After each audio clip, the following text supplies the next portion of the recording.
વાલેકુમ મિત્રો, કેમ છો?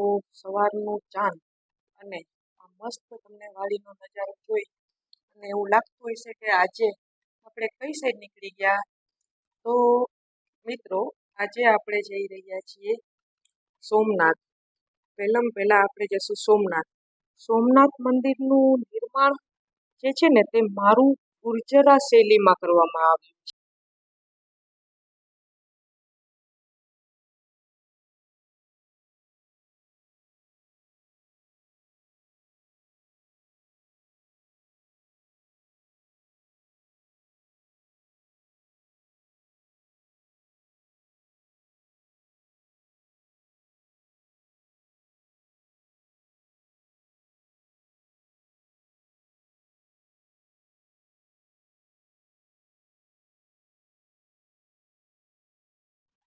સોમનાથ મંદિરનું નિર્માણ આપણા પ્રથમ વડાપ્રધાન સરદાર વલ્લભભાઈ પટેલ દ્વારા કરવામાં આવેલ હતું. અને હવે આપણે પહોંચી ગયા છે કોડીનારની અંદરમાં. અમારા જે સૌથી સારા એવા પીર ગણાય છે ગોસપાકની દરગાહ શરીફ ઉપર. અહીંયા પણ બહુ મસ્ત દરગાહ છે, એકવાર વિઝિટ કરવા જેવું સ્થાન છે, જેથી કરી અને જરૂર જજો. કબ્રસ્તાન પણ સાથે છે અને ઘણી બધી આપણને ગમે તેવી જગ્યા છે કે ત્યાં બેસી અને થોડી વાર આપણને સુકૂનની પ્રાપ્તિ થાય છે તેવું આ સ્થાન છે. માટે એકવાર જરૂરથી જજો. આ ગોસપાકની દરગાહ ઉપર કોડીનારમાં આવેલું છે.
તો મિત્રો, આપણે પ્રવેશ કરી ચૂક્યા છીએ દીવમાં.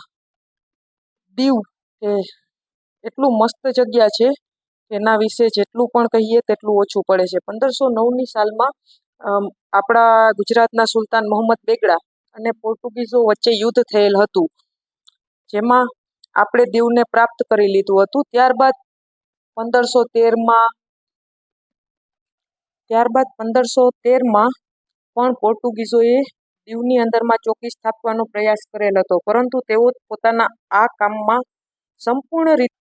સંપૂર્ણ નિષ્ફળ રહ્યા હતા. ત્યારબાદ આવી રીતના પોર્ટુગીઝોએ પોતાનો કબજો કરી અને દીવ ઉપર ઘણા વર્ષ શાસન કર્યું. ત્યારબાદ 19 ડિસેમ્બર 1961ના રોજ ઓપરેશન વિજય હેઠળ દીવને જીતી લેવામાં આવ્યું અને ગોવા, દમણ અને દીવને કેન્દ્રશાસિત પ્રદેશ જાહેર કર્યો. 1987ની સાલમાં ગોવાને રાજ્ય તરીકે અલગ કરવામાં આવ્યું. 26મી જાન્યુઆરી 2020ના રોજ દીવને અને દમણને કેન્દ્રશાસિત પ્રદેશ દાદરા અને નગર હવેલી સાથે જોડી દેવામાં આવ્યું. દાદરા અને નગર હવેલી અને દમણ અને દીવને કેન્દ્રશાસિત પ્રદેશ બનાવવામાં આવ્યા. હવે દીવ છે, આ ટાપુ દરિયાઈ સપાટી પર છે. દીવમાં ગરમ અને અર્ધશુષ્ક આબોહવા છે, જેમાં દીવની અંદરમાં વાર્ષિક વરસાદની વાત કરીએ તો સરેરાશ 560 મિલીમીટર, એટલે કે આપણે ગુજરાતી ભાષામાં કહીએ તો 22 ઇંચ જેવો વરસાદ પડે છે.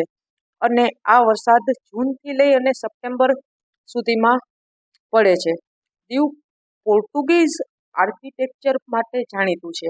દીવનો કિલ્લો 1535માં બાંધવામાં આવ્યો હતો. હવે આપણે પહોંચી ગયા છે દીવના જે બીચ છે નાગવા બીચ ઉપર.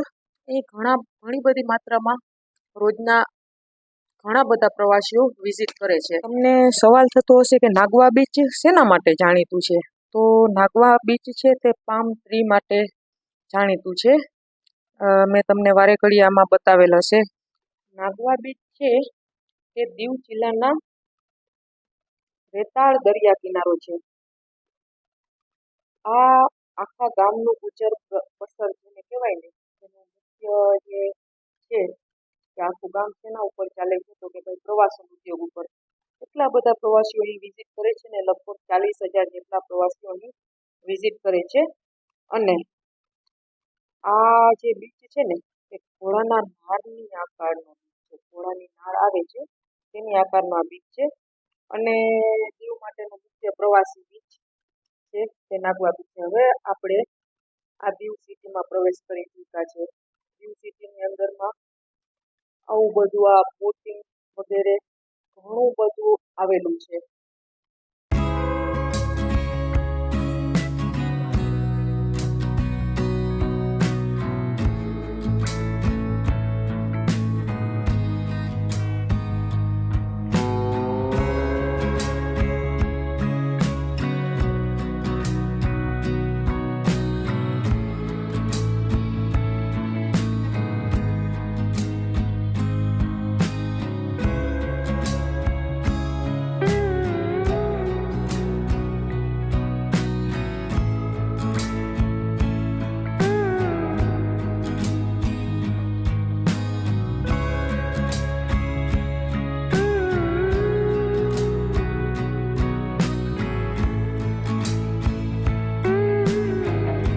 તો ફ્રેન્ડ્સ, આપણું દીવનું ટૂર હતું અહીંથી આપણે સમાપ્ત કરીએ છીએ અને હવે ઘરે જઈએ વેટુ આદિત્યાણા. આ છે અમારી આદિત્યાણા ગેંગ. એકેયમાં બધુંય વધે, કંઈ ન ઘટે. બરોબર, તો હવે આ બ્લોગનો એન્ડ આપણે કરીશું. જેથી કરી અને મારી ચેનલને લાઈક, શેર અને સબસ્ક્રાઈબ કરવાનું ભૂલતા નહીં. કારણ કે દીવ ફરી અને એટલા બધા થાકી ગયેલ છે ને અમે લોકો, એની વાત ન પૂછો. હરેક નસે નસ દુખે છે જેને કહેવાય. માટે પાય